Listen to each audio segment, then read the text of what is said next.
Salut, je suis Zach Lipovsky, un des réalisateurs des Freaks, et maintenant vous regardez DrawerTv, incroyable.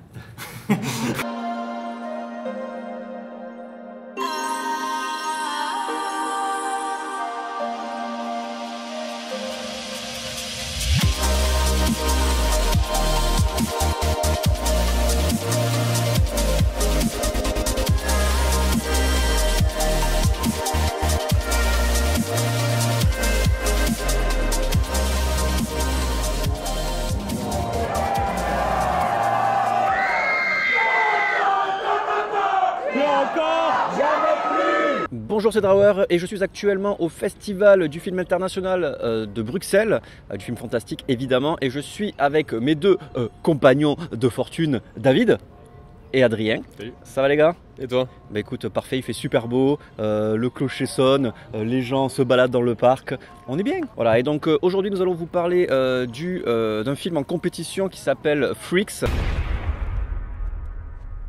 qui est réalisé par Zach Lipovsky et Adam Bechstein. Voilà. Donc un duo de réalisateurs canadiens qui nous propose un film fort sympathique qui parle de quoi? Qui veut nous faire le plot sans évidemment en dévoiler trop parce que c'est un film qui regorge de mystères. Du coup c'est l'histoire d'une petite fille qui est enfermée chez elle par son père. Avec des journaux pour occulter les fenêtres et tout ça. Et son père lui dit si tu sors tu meurs. La petite fille est un peu grande donc elle commence à se poser des questions et savoir si son père se fout pas un peu de sa gueule des fois. C'est vrai. Et son père lui dit même c'est des gens qui vont te tuer.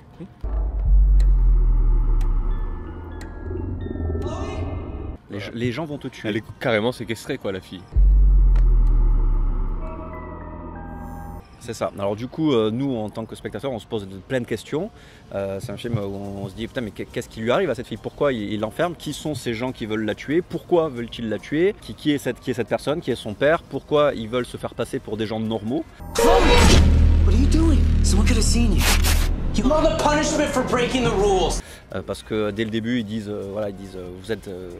ils lui posent des questions à sa fille pour qu'elle soit normale, pour qu'elle ait l'air normale. Mais tu te dis que la fille elle a un problème quoi, c'est une mutante ou un truc comme ça, tu sais pas. Ah ouais, tu te doutes qu'elle a un problème, tu sais pas si tu te doutes que peut-être que le père lui aussi a un problème parce qu'il s'identifie pas mal aussi au truc. Il dit on est normaux machin, et la mère est absente aussi, donc voilà. Donc c'est un père seul qui élève sa fille. You almost got us killed. Voilà, donc la maison est en bordel, c'est vraiment dégueulasse, on dirait un vide-grenier leur maison. Et voilà, il y a des dessins d'enfants partout sur les murs. Et d'ailleurs, c'est ça qui est marrant, c'est que quand on regarde le film, je sais pas vous, mais moi je regardais vachement les détails, parce qu'il y a plein de détails partout, des objets, plein de lampes qui sont entassées. Des murs tachés de sang. Des murs tachés de sang, des murs avec, avec les dessins qui représentent des monstres que voit la gamine. C'est ça. Voilà. Donc on se demande si elle voit des fantômes, un peu comme dans le 6e sens. Le film nous envoie sur plein de pistes. You have to stay hidden. Puis donc voilà, donc il y a plein de révélations au cours du film, donc on veut pas vous en parler là, on veut juste vous donner envie de voir le film. Qu'avez-vous pensé du film? J'ai adoré ce film, enfin non, j'ai aimé ce film, j'ai pas adoré, mais il est super bien fait, les effets spéciaux sont bien faits, le scénario est très bien écrit.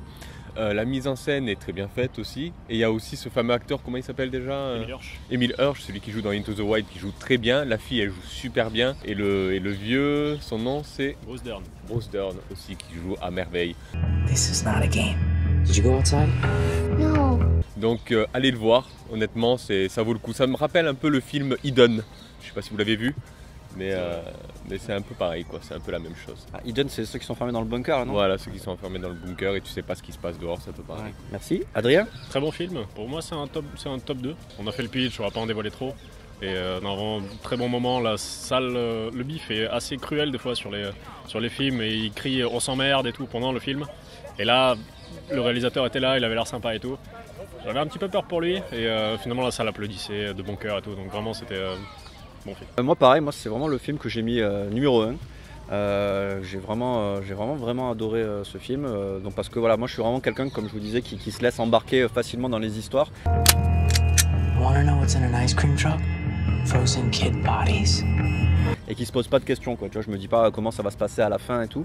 Et donc là, le film, il me posait des questions en fait. C'était même pas moi qui avais à me les poser, c'était évident qu'il fallait se poser des questions. C'était un film à énigme où il fallait se dire mais qu'est-ce qui lui arrive, qui sont ces personnages, quoi. Voilà, c'est souvent qui sont ces personnages, que ce soit le père, la fille, le marchand de glace. Il y a plein de gens comme ça, tu te dis mais qui sont-ils vraiment? Sont-ils des gentils? Sont-ils des méchants? Je ne sais pas. Et ouais, c'est vachement intéressant. Je trouve que le film, même s'il n'a pas un énorme budget, fait film à gros budget. Et l'avion, je te déteste. C'est ça. Je trouvais que bah, déjà voilà, Emile Hirsch, ça j'adore cet acteur et je trouve qu'il joue vraiment bien. La gamine joue elle aussi vraiment très bien. Il y a vraiment aussi les effets sonores sont vraiment sympas aussi. Je trouve qu'il y avait vraiment une ambiance sonore. Quand on passe d'un état à un autre, enfin voilà, sans trop en dévoiler, ça fait des trucs assourdissants. Mais tu sens vraiment qu'ils sont enfermés dans cette maison au début. Ouais, il y a le côté oppressif, oppressant, tu vois, claustrophobique. Il y a vraiment le. C'était très bien. C'est vraiment huis clos, quoi, le film. C'est vraiment huis clos il y a vraiment la notion d'enfermement. Quand tu vois à peine la lumière du jour, tu te dis ah putain, on va peut-être enfin sortir, et du coup tu te sens enfermé aussi avec les. Mais tu sors avec la. Enfin, c'est bien. Ah, j'allais spoiler, mais non, faut pas spoiler. Donc du coup, n'hésitez pas à aller voir ce genre de film. Donc c'est le genre de film qu'il faut encourager en salle. Donc achetez vos putains de billets plutôt que de les télécharger et allez le voir. Si on avait plus souvent de films comme ça serait vraiment cool. Carrément. Et d'ailleurs, oui. Je trouve même que c'est un peu réducteur de dire que c'est un film à mystère, tout ça, parce que honnêtement, le dernier acte du film, c'est assez trépidant. Enfin, le côté thriller, un peu le côté pressé. Enfin, le film se tient largement, même si on se fait spoiler. On n'encourage pas à se faire spoiler, mais c'est pas un film à mystère où quand tu l'as vu, c'est bon, terminé. Non, c'est pas un sixième sens, mais. J'ai envie de le revoir. On a eu pas mal de détails sur la construction du film par les réalisateurs, qui était hyper intéressant. Et j'ai envie de le revoir en connaissant tout ça, en fait. Ah, mais c'est vrai que si tu découvres, si on te dit de quoi il retourne, tu passes pas un aussi bon moment que si tu vas vierge de toute information. Donc Freaks, vraiment très bonne surprise.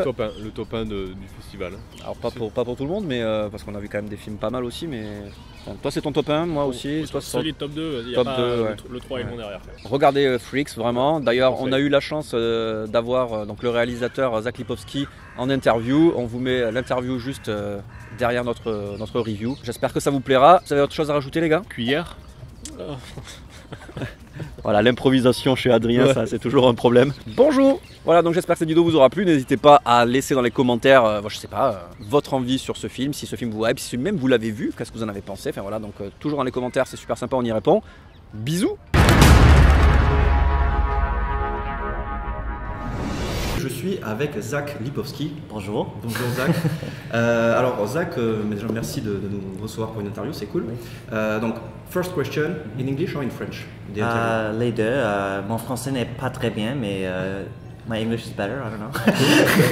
My English is worse, so I don't know. Tu peux parler français, je peux parler anglais, on peut faire les deux. Ok, on fera les deux. Alors il y a pas mal de mystères dans le film. Qu'est-ce qu'on peut dire de l'histoire? Est-ce que tu peux nous dire le main plot et jusqu'au point où on ne peut plus rien révéler? Yeah, what we like to say is that it's a movie about a 7-year-old girl who's lived her whole life in this house. And her dad says you can never go outside because if you do, people will kill you and kill us. And she's just starting to think maybe he's full of shit and gets up the courage to leave and finds out he's telling the truth. Basically the first 15 minutes. Okay, because it was very difficult for us to find the question because we saw the movie yesterday. Most people watch the movie, most reviewers and critics try not to reveal anything about the movie because they had such a great experience watching the movie, not knowing where it was going, and that was our intention. Okay. So I have a question without spoilers. For the poster, why did you choose the ice cream? For the poster. It's funny because the movie at the beginning, her goal is to get ice cream. It's a very simple, small goal, but for a 7-year-old, that's your whole world. You know, it's the whole desire. But also, there's something I've always found ice cream trucks really creepy. Yes, I have. When we were writing the movie, we were writing in Los Angeles, and in Los Angeles specifically, they have these really, really scary ice cream trucks because in all the Mexican neighborhoods, the ice cream trucks are sort of like, they almost look like from Mad Max, like they're all broken and the music is all like and like the neighborhoods all have like chain link fences and like it's very, so we were writing it during that time and yeah, a friend of mine who's a horror film director, he always talked about how he was sure there was frozen bodies in all those trucks, and so yeah. So we think that ice cream was ready for some horror iconography. But also it was a good way of kind of, there's something disturbing about seeing an ice cream melting. Like it's sort of, I don't know, there's something like you want to clean it, you want to like deal with it, and it's kind of like dripping like blood. And yes. So it doesn't really like give anything away about the movie. It's not even a massive part of the movie, but it's just, there's something visceral about it that that worked good for a poster. There'll be a different poster for when the movie comes out in theaters and that type of stuff. But for film festivals, that was one that we really liked. Okay. Yeah. You have an alternative poster, or this is the one?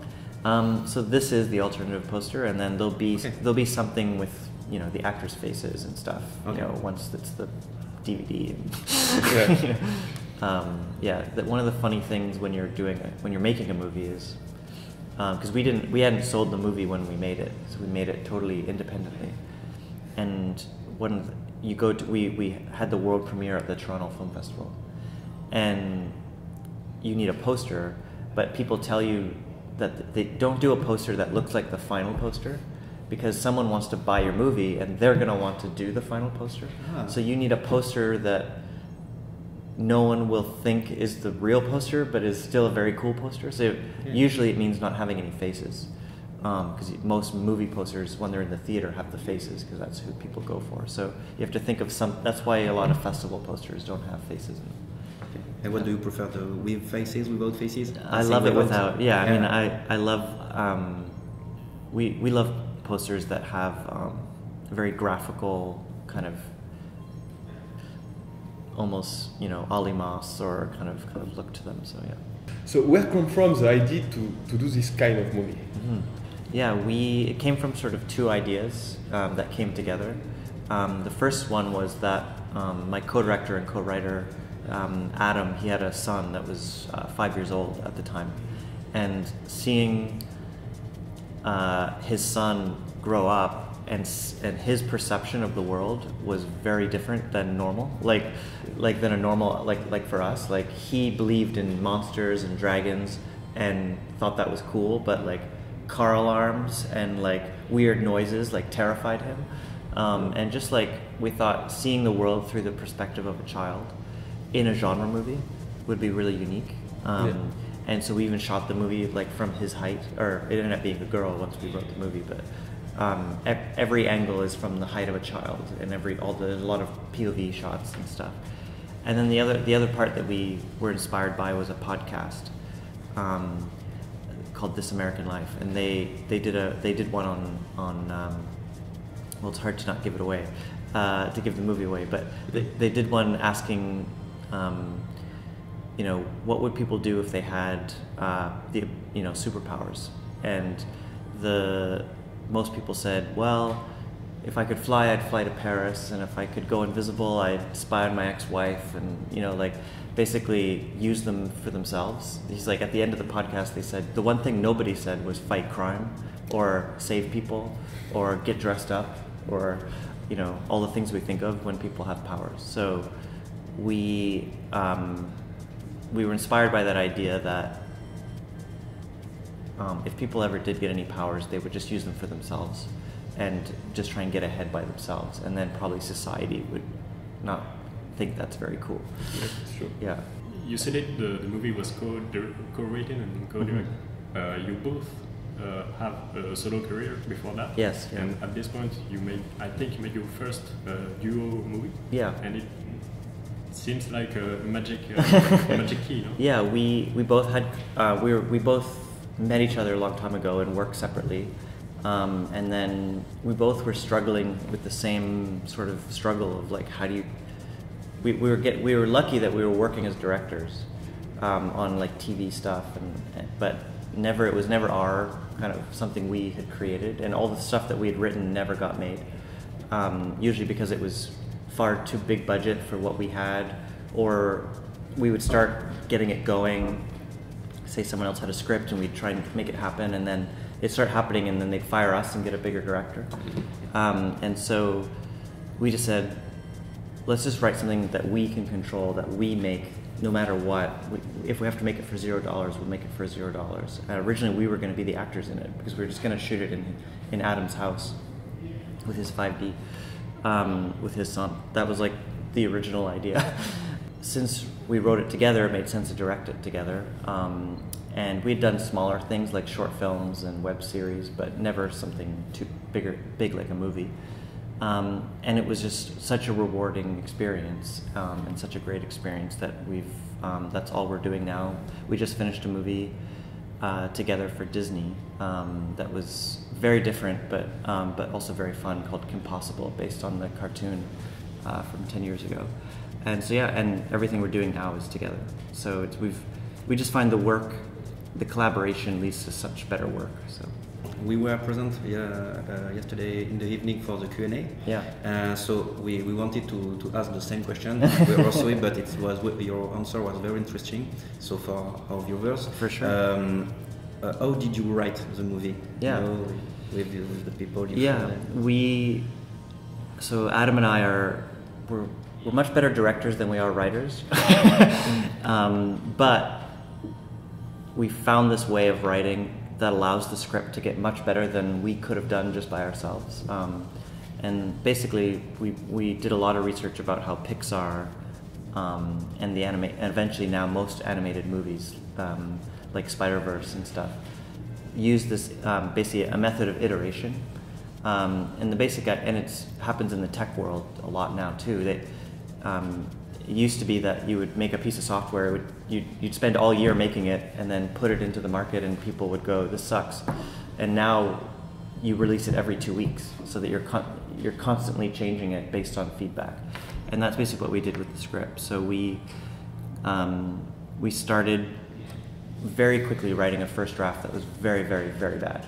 Just get the worst version of it out there.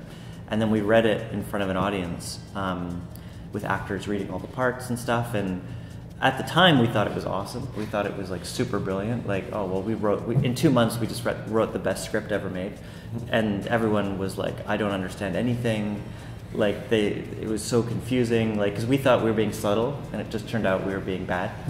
And then, but they gave us lots of good feedback, and then we rewrote the script again over a course of probably 2 months, and then did another reading, and it was a little bit better, and got more ideas.